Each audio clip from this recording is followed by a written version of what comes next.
नमस्ते और आप सभी का स्वागत है। आज 5 बजे हम आपके लिए स्पेशल एडिशन लेके आए हैं और उसमें आज हम बात करेंगे सोलो नहीं और हमारे साथ हैं अभिजीत अय्यर मित्रा। आपका स्वागत है। नमस्ते। अयोध्या तो बस झांकी है, काशी मथुरा बाकी है। तो ये काशी मथुरा कहाँ है? यूक्रेन में है? थैंकफुली यूक्रेन में नहीं है, नहीं तो फिर जो रूस यूक्रेन में कर रहा है वही तुर्की बर्बरों ने इधर किया था। जी, जी, जी। जो लेकिन जो हमारा जो जो जो हिस्ट्री डिनायर्स है वो बोलते हैं, जो वो इसेंशियली बोलते हैं कि जो अभी किएव और खार्किव में हो रहा है वो हिंदुस्तान में कभी नहीं हुआ था। इनफैक्ट जो अभी हो रहा है वो रूसी प्लेन यूक्रेन के ऊपर जाके लॉलीपॉप और आइसक्रीम बांट रहे हैं। हाँ, ये रोमिला थापर को वहाँ भेज देंगे तो ऐसे ही लिखा जाएगा। लेकिन ये तो जी बताएँ जी आप कि जी। इस समय बाइडेन भाई कह रहे हैं कि इंडिया शेकी है। तो इंडिया शेकी है या इंडिया समझदार है? देखिए, एक अल्जाइमर से पीड़ित जंतु को दूसरे लोगों को शेकी के बारे में बोलना नहीं चाहिए। वो बेचारा देखो, या तो सेनिलिटी है या तो डिमेंशिया या तो अल्जाइमर से, मेरे को क्या है पता नहीं है। शायद हमारे डॉक्टर बंधु जो हमारे कार्यक्रम को अ, दर्शा रहे हैं वो शायद इस पे टिप्पणी कर पाएंगे। मैं तो इस पे टिप्पणी नहीं कर पाऊंगा एक्सेप्ट टू से कि बेचारा बुढ़ा सटिया गया है। चलिए, बेचारा बुड्ढा सठिया गया ये तो हम भी सोचते हैं, लेकिन उसके साथ में जो दूसरी है, वो तो बुड्ढी नहीं है, वो भी उसी तरह से बात करती है और तो और तो बड़ा-बड़ा ज्ञान देती है, पैसेज ऑफ टाइम के बारे में बोलती है। तो उसी से आपको पता चल जाना चाहिए ना। तो एक सटिया गया है, एक सटियाई हुई पैदा हुई थी। तो अब दोनों को मिला देखिए, के देखा जाए अब तो देखिए सीरियसली अगर हम बात करेंगे, हमको ये समझना है कि अमेरिका में जो हो रहा है, अमेरिकन एडमिनिस्ट्रेशन में कभी भी ऐसा नहीं हुआ है कि एक राष्ट्रपति अपने दिमागी संतुलन खो बैठे हैं और जो उपराष्ट्रपति हैं वो एक लाइट वेट है। लाइट वेट को हिंदी में क्या कहते हैं? लाइट वेट को क्या कहते हैं? लाइट वेट और इररेलेवेंस है। तो क्या है कि बहुत सारे जो साइलोज है जिसमें गवर्नमेंट ऑपरेट करता है वो खुद अपना अपना काम खुद खुद किए जा रहे हैं। यानी कि जब समझ लीजिए हमको अगर दिमाग का दौरा पड़े, हमारा जो दाएं हाथ है और बाएं हाथ है, वो दाएं हाथ कुछ कर रहा है, बाएं हाथ कुछ कर रहा है, दाएं पैर कुछ कर रहा है, बाएं पैर कुछ कर रहा है, वैसे होए जा रहा है। तो इन लोगों को ही समझ में नहीं आ रही है इनको क्या करना है, किससे क्या बात करनी है, किससे क्या बात नहीं करनी है। तो इनकी खुद जो गवर्नमेंटल कंफ्यूजन में जो इनको फंसे हैं उससे इनको इनके नजरिए से, यानी कि बाइडन, अमेरिकन गवर्नमेंट नहीं, बाइडन या कमला हैरिस के नजरिए से लग रहा है कि हिंदुस्तान शेकी है। पर हिंदुस्तान शेकी नहीं है। हम बहुत क्लियर है इस पे कि इसमें हमारा सेल्फ इंटरेस्ट ही सबसे इंपॉर्टेंट चीज है। जी, तो यदि आपसे ये पूछा जाए कि ये जो युद्ध हो रहा है, इसके लिए ज़िम्मेदारी किस पे आनी चाहिए? अगर आपको दोनों में से एक को पूछा जाए कि क्या ये यूएस इसके लिए रिस्पॉन्सिबल है या रशिया इसके लिए रिस्पॉन्सिबल है, तो आप देखिए, कौन-सा उत्तर होगा? अगर आपने मेरे को चाटा मारा तो जिम्मेदारी तो आपकी ही है। तो जी। रूस ने अगर इन्वेड किया है तो गलती तो रूस की ही है। पर इसमें किस वजह से वो इन्वेशन हुआ ये भी देखना पड़ेगा। और इसमें जो मोहतरमा जो हैं, जो कल विक्टोरिया न्यूलैंड दिल्ली में आई थी, इनका बहुत बड़ा हाथ रहा है, पता है आपको? यही हाँ, हाँ, जाके हाँ, हाँ। 2014 में आज करुणानंदी से मिली हैं और एनडीटीवी के निधि राजदान को इन्होंने इंटरव्यू दिया है। यही जाके ये मोहतरमा ने किएव में किया था। तो आपको पता नहीं कि शायद विक्टोरिया न्यूलैंड इधर हमारी सरकार गिराने के लिए इधर भेजी गई हैं कि नहीं? क्योंकि पता नहीं कैसे-कैसे इन्होंने आतंकवादी प्रेमियों को इंटरव्यू दे रखा है और आतंकवादी प्रेमियों से मुलाकात किया है इन्होंने दिल्ली आके। इस औरत ने जाके जो पूरा ये 6 जनवरी जो कैपिटल में हुआ उसकी जो आलोचना करते हैं, यही इन्होंने स्टेज किया था 2014 में कीव में, जब एक इलेक्टेड सरकार को गिराया गया था, एकदम इलीगली करके गिराया गया था कू के तहत, और फिर एक प्रो अमेरिकन सरकार को बैठाया गया था। रूसियों को मारा गया था, जो उनके रूसी माइनॉरिटी थे उनको मारा गया था। ओडेसा में 50 रूसियों को जिंदा ओपेरा हाउस में बंद करके जलाया गया था। और पूरे उत्तरी यूक्रेन में खार्किव और उस एरिया में रूसियों को मार मार के निकाल दिया गया था, एथनोसाइड हुआ था। और फिर रूस ने क्राइमिया, रूसियों को बचाने के लिए क्राइमिया पे, जैसे अमेरिका ने कोसोवो के मुस्लिम्स बचाने के लिए कोसोवो पे हमला किया, वैसे ही रूस ने रूसियों को बचाने के लिए क्राइमिया और दनियत्स्क और लुगांस पे हमला किया था। अब देखिए उसके बाद जो बातचीत हुए, एक था मिन्स्क अकॉर्ड, जिसमें यूक्रेन के राष्ट्रपति ने माना 2015 में कि हम रूसी माइनॉरिटी को ऑटोनॉमी देंगे ताकि ये फिर से कभी ना हो, ठीक है ना। पर वो नहीं हुआ। जेलेंस्की जब 2019 में इलेक्ट हुआ, उसने मिन्स्क अकॉर्ड को बोला कि हम मिन्स्क अकॉर्ड को कुछ नहीं करने वाले हैं। उसको बस ये इन्वेजन होने से पहले बस मुंह खोल के बोलना था कि भाई हम मिन्स्क अकॉर्ड को इंप्लीमेंट कर रहे हैं, बस, और कुछ नहीं। और नेटो नहीं ज्वाइन करने वाली। अगर नेटो भी नहीं बोला होता, बस मिन्स्क अकॉर्ड इंप्लीमेंट कर रहे हैं बोला होता, तब भी ठीक रहता, पर नहीं, वो भी नहीं किया। तो अब जो जिस और तरह से चल रहा देखिए है, 2014 से लेके अब तक 14,000 लोग मारे गए हैं यूक्रेन में, सब के सब रूसियां। तो जब खुद के लोग मारे जा रहे हैं, रूस क्या बैठ के ये ताली बजाएगा क्या? जी, जी, जी। तो मैं ये जानना चाहता हूँ आपसे कि ये जो इस समय जो चल रहा है, तो ये किस तरफ जाएगा? क्या आपको लग रहा है कि जिस तरह से नेटो ने आगे कर दिया एक तरह से यूक्रेन को, और अब यूक्रेन की हालत ये हो रही है कि वो उसको आगे करके नेटो वाले तो पीछे हट गए और खुद उसको वहाँ पे रूस को फेस तो करने को छोड़ दिया। तो आप इसको किस तरफ जाता देख रहे हैं? तो ये तो हम कितनी बार देख चुके हैं, कितने कितने लोगों से ऐसे करवा चुका है वेस्ट और नीटो। हर बार यही तो करवाता है ये। इराक में भी अगर आपको याद होगा, जब इराक ने कुवैत पे हमला किया था 1990 में, सबको पता है कि जो यूएस डिफेंस सेक्रेटरी थे उनके साथ कुछ बातचीत हुए, और उन्होंने बोला था उस टाइम, शायद वो कौन थे तब डिफेंस सेक्रेटरी, भूल गया था। पर जब उन्होंने सद्दाम हुसैन से मुलाकात किया और सद्दाम हुसैन ने उससे पूछा कि अगर मैं इन्वेड करूं आप क्या करोगे, उन्होंने बोला हाँ कर लो, हम कुछ नहीं करेंगे। तो ये भी एक इतिहास है अमेरिका का कि वो लोगों को देखिए, अगर शकुनी और मंत्रा का एक नाजायज औलाद पैदा हुआ, वो नेटो होगा।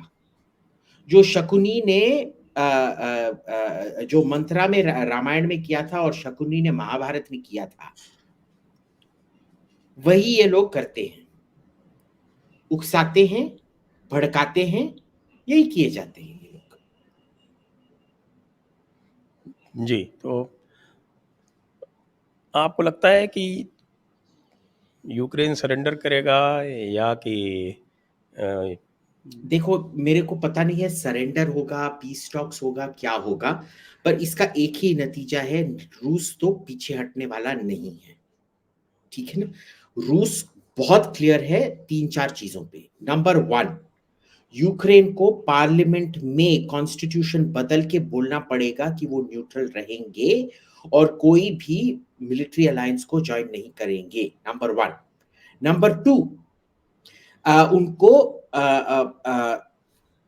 लीगल तौर पे क्राइमिया, दोनेत्स्क और लुगांस्क को रूस को देना पड़ेगा।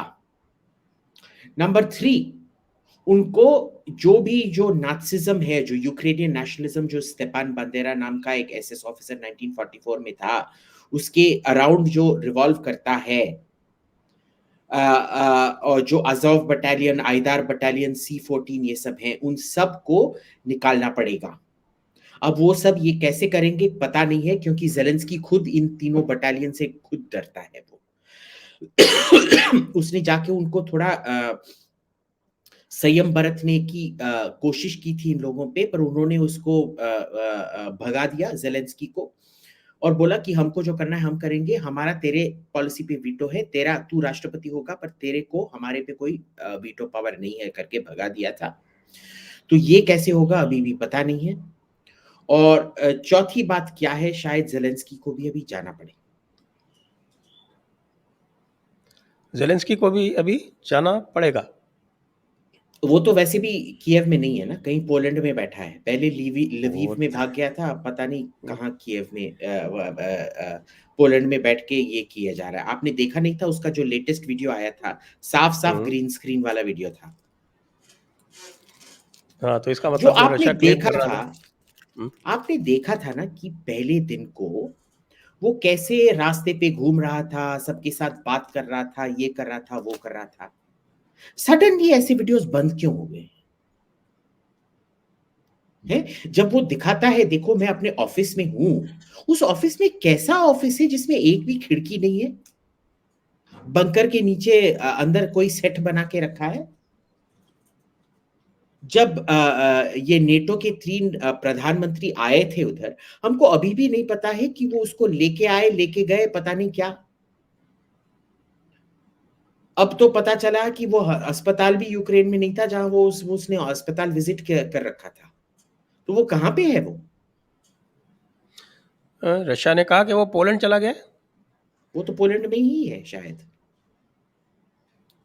तो अब आप ये मुझे बताएं कि इसका जो टोटल इम्पैक्ट आने वाला है वर्ल्ड इकोनॉमी पर और वर्ल्ड ऑर्डर पर, हम्म। ये क्या होगा?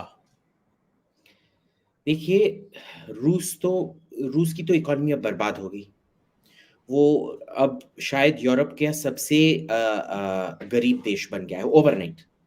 2 हफ्ते के अंदर-अंदर यूरोप का सबसे गरीब देश बन गया है। हिंदुस्तान पे क्या असर पड़ेगा कि पेट्रोल प्राइस बहुत ज़्यादा है अभी, ज़्यादा बढ़ने वाले हैं, थोड़े देर के लिए कम हो गए थे, अब फिर से बढ़ने शुरू हो गए हैं। इसको कोई रोक नहीं सकता है, क्योंकि इधर क्या है कि सऊदी अरेबिया के जो असली नेता हैं, मोहम्मद बिन सलमान, उन पे इतना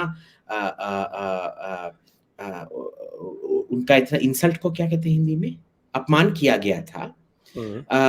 कि वो अब बाइडेन उसको फ़ोन करके, "बेटा प्लीज़ मेरा फ़ोन उठा लो बेटा, बेटा, बेटा, बेटा, ऐसे नहीं करते बेटा, प्लीज़ फ़ोन उठा लो" करके बोले जा रहे हैं।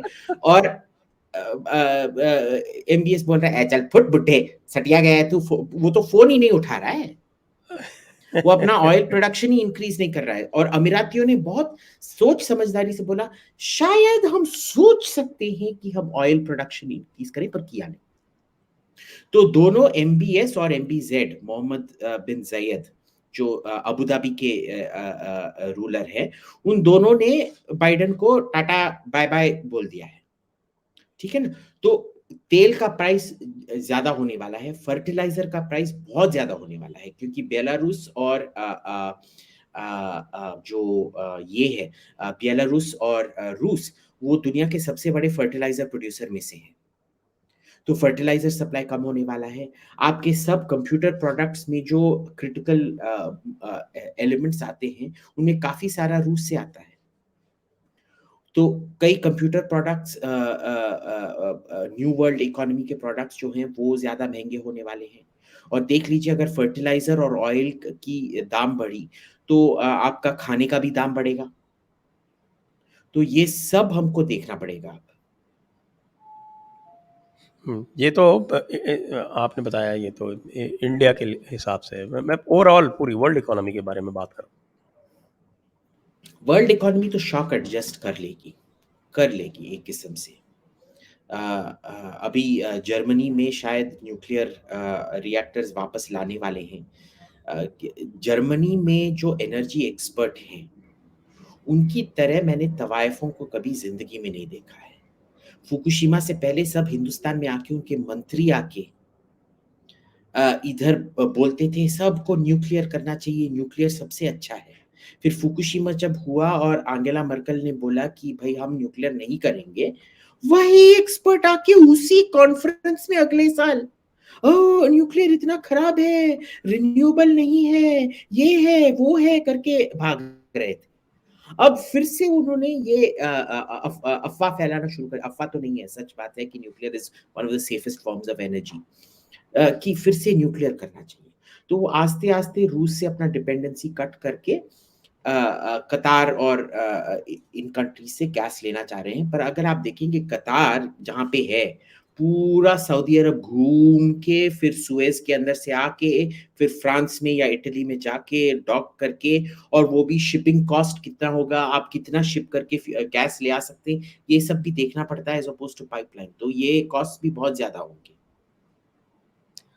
अब एक इसका जो सबसे महत्वपूर्ण पहलू जो मैं समझता हूँ कि अमेरिका की इस बेवकूफ़ी से, जिसको नेटो का एक्सपेंशन करके और रूस को प्रोवोक करके ये स्थिति ला दी गई है, इससे जो इनका जो एक वर्ल्ड ऑर्डर चल रहा था सेकेंड वर्ल्ड वॉर के बाद, आपको लगता है कि अब इसमें फंडामेंटल तब्दीलियां आएंगी? जी, बिल्कुल, क्योंकि अब सबको पता चल गया है, एक, कि अगर उन्होंने अमेरिका पे विश्वास किया, अमेरिका या यूरोप पे विश्वास किया, उनका भला नहीं हो सकता। दूसरा, उनको ये भी पता है कि अगर अब वो नेटो जॉइन करने की कोशिश करें, जैसे स्वीडन और फ़िनलैंड करना चाहते हैं, उनको पहले दिन ही पुतिन ने सावधान कर दिया था कि अगर आपने कोशिश भी किया जॉइन करने के लिए, हम आपको न्यूक्लियर बम से उड़ा देंगे। ठीक है ना? तो अब ये जो पूरा का पूरा जो डिल्यूज़न था, एक नया वर्ल्ड ऑर्डर जहाँ सब लोग खुशी मंगल में हैं, जब सब एक-दूसरे को चुम्मा दे रहे हैं, सब ह्यूमन राइट्स की गुणगान कर रहे हैं, वो सब गया। वैसे भी पूरा का पूरा ये जो ह्यूमन राइट्स का और डेमोक्रेसी का, ये जितनी भी बातें आप सुनते हैं वेस्ट से आती हैं, वो तो दूसरों के लिए ही होती थी, और अक्सर उसको रिजीम चेंज के लिए उपयोग किया जाता था। और हमेशा। यूक्रेन यूक्रेन में भी यही किया गया। और हाँ, अब तो ऐसा लग रहा था कि उनकी हिम्मत इतनी बढ़ गई कि वो रूस में रिजीम चेंज अटेम्प्ट कर रहे थे। बिल्कुल। अब रूस में तो कोशिश की ना उन्होंने, यूक्रेन में वो कामयाब हुए।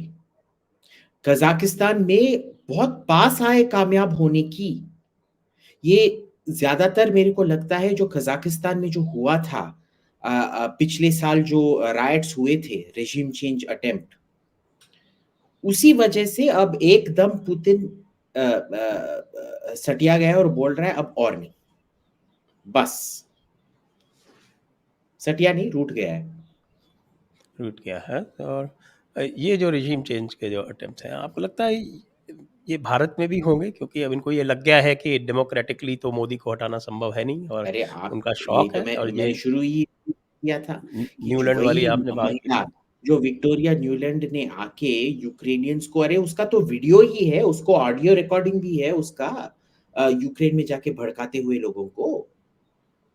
तो वो आके जब हिंदुस्तान में आके जो आतंकवाद प्रेमियों से मुलाकात कर रही है और आतंकवादी पत्रकारों से झपिया-पपिया कर रही हैं, तो इधर क्या होने वाला है आपको लगता है? और देखिए, मैं सबसे ये विनती करूँगा कि वो गूगल में एक सर्च करें, अमेरिका सपोर्ट सब नेशनल डिप्लोमेसी, यानी कि जो राष्ट्र है, उसके नीचे जो भी क्षेत्र, जो भी क्षेत्रीय गवर्नमेंट हैं और जो अ अ राज्य सरकारें हैं, उनके साथ वो डायरेक्ट डिप्लोमेसी करेंगे। क्यों? सोचा कभी आपने क्यों? वो सब भड़काना चाहते हैं।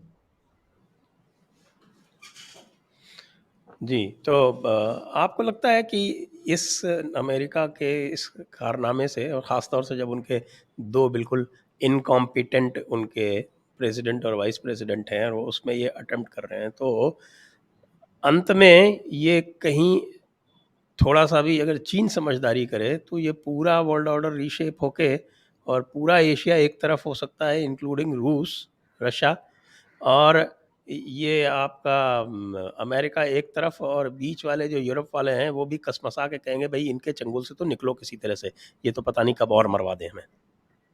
तो ये हो सकता था अगर चीन समझदारी के साथ काम करता। प्रॉब्लम क्या है ना कि चीन भी बहुत ही बदतमीजी से व्यवहार करता है ना। अमेरिका क्या बोलता है, प्राइवेट में तुमको टोकेगा, पर पब्लिक में तुमको मार्स बार्स, बॉलीवुड, हॉलीवुड पिक्चरें, बोइंग एयरक्राफ्ट देके तुमको ललचाता है। वो सॉफ्ट पावर क्रिएट करके ललचाता है। जब कई भी हमारे दर्शक के बच्चे, उनसे पूछिए वो कहाँ जाना है, जाना चाहते हैं पढ़ने के लिए, वो अमेरिका ही बोलेंगे। कौन बोलेगा कोई वो चीन जाना चाहता है पढ़ने के लिए, है ना। तो चीन का भी जो व्यवहार रहा है अपने मित्रों के साथ, या अपने मित्र तो छोड़िए, जो उनके मित्र भी ना हो और उनके एक किस्म से फ्रेनेमीज हों, उनके साथ भी वार्तालाप और व्यवहार अच्छा नहीं रहा है। तो इसमें मैं अभी भी समझता नहीं हूँ कि चीन के पास उतना एक वो क्या कहते हैं, वो सेंटर ऑफ ग्रेविटी है। सेंटर ऑफ ग्रेविटी को हिंदी में क्या कहते हैं? अ, क्या बोलते हैं उसको, मुझे भी ध्यान नहीं आ रहा है हाँ, सेंटर ऑफ तो ग्रेविटी। आप, हाँ, तो यहाँ, तो जो सेंटर ऑफ ग्रेविटी है वो उनके पास वो क्रिटिकल मास नहीं है इसको कैरी ऑफ करने के लिए। जी, तो जो भारत का जो स्टैंड है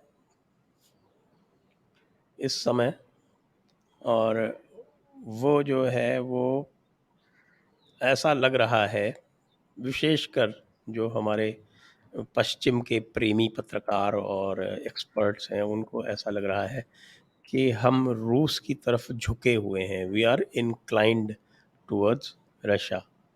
आप क्या सोचते हैं? हम अपने इंटरेस्ट की तरह झुके हुए हैं।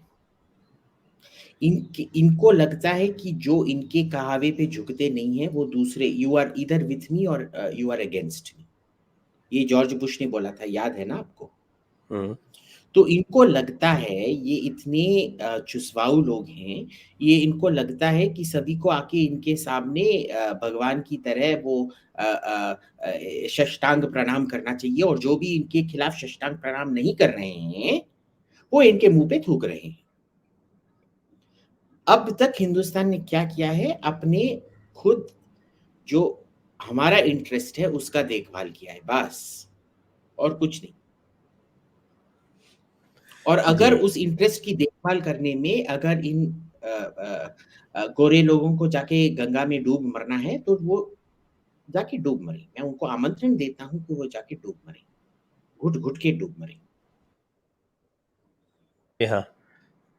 तो अब मैं अंतिम अपना प्रश्न पूछता हूँ आपसे कि क्या यह उचित होगा कि भारत जो है वो अमेरिका से अब अत्यधिक सावधान हो जाए?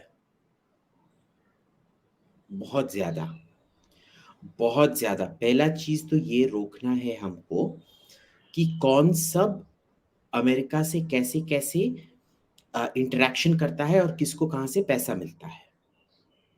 तो आप क्यों ब्लूमबर्ग को हिंदुस्तान में एक चैनल चलाने की अनुमति दे रहे हैं? ठीक है ना। किस हैसियत से आपने ब्लूमबर्ग को इधर चैनल चलाने की अनुमति दी? रॉयटर्स क्यों हिंदुस्तान में न्यूज़ कलेक्ट कर रहा है? ये आपको पता है, जो गार्डियन की जो चुड़ैल है इधर दिल्ली में, वो जाके सबको धमकी देती है, पता है आपको? सबको धमकी देती है कि अगर मेरा वीज़ा कैंसल कर दिया, इस सरकार को मैं पलटा दूँगी। सबको पता है, वो उसने पब्लिक में फॉरेन कॉरेस्पॉन्डेंट्स क्लब में कई सारे पार्टियों दिल्ली में मेरे सामने बोल के रखा है, अगर मेरा वीज़ा एक्सटेंशन नहीं मिला, मैं सरकार गिरा दूँगी। मेरे पास इनके खिलाफ बहुत सारी चीज़ें हैं लिखने के लिए, खुलेआम बोलती है। और जो MEA में जो बैठा है चाटुकार, उसको अपने बच्चे को इंग्लैंड या अमेरिका में एडमिशन करवाना है, इसीलिए एकदम चुपचाप बैठ के बोलता है कि I am generally against giving, getting rid of foreign journalists. ये वॉशिंगटन पोस्ट वाले, न्यूयॉर्क टाइम्स वाले दिल्ली में बैठ के कर क्या रहे हैं? वो किन-किन के साथ जाके बात करते हैं, ये भी देख लो ना। बस बात कर रही हैं या भड़का रहे हैं? विक्टोरिया न्यूलैंड आके किस-किस से मिली थी?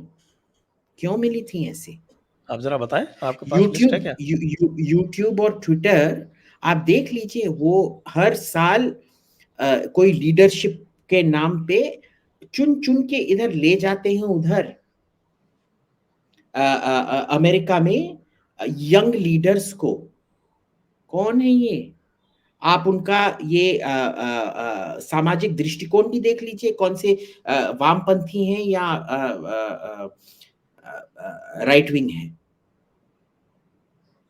ये सब बहुत हो रहा है, सरकार भी बैठ के बंदर की तरह पता नहीं क्या किए जा रहा है। और आपके तो बहुत अच्छे गहरे जो दोस्त हैं आपके IFS में, वो तो आपने कई बार बोल चुके हैं आप मेरे से कि वो आपके भाई की तरह है ना? तो वो जो उन जैसे बंदरों मैंने कभी कहीं पे नहीं देखा है। खुद अपने पैसा बनाने में और अपने बच्चों की पढ़ाई परवरिश में और रिटायरमेंट के बाद कोई फॉरेन बोर्ड में बैठ के कोई यूनिवर्सिटी का फेलोशिप या थिंक टैंक का फेलोशिप के लिए जाके सबको वीजा, जो भी हिंदुस्तान के बारे में बकना है बको, तुमको वीजा हम देते रहेंगे करके बैठे दे रहते हैं। अब क्या करोगे आप? कहाँ से शुरुआत करेंगे? जी। तो अब बस हम यही आशा कर सकते हैं कि थोड़े और समझदारी आए हमारे लोगों में, और ये जो भी इन्होंने किया है यूक्रेन में और जो इन्होंने रूस के साथ करने का प्रयास किया है, उससे ये कुछ सीखें। मैं आपको धन्यवाद देता हूँ अभिजीत जी, और मैं सभी दर्शकों को धन्यवाद देता हूँ। जय हिंद, वंदे मातरम। वंदे मातरम।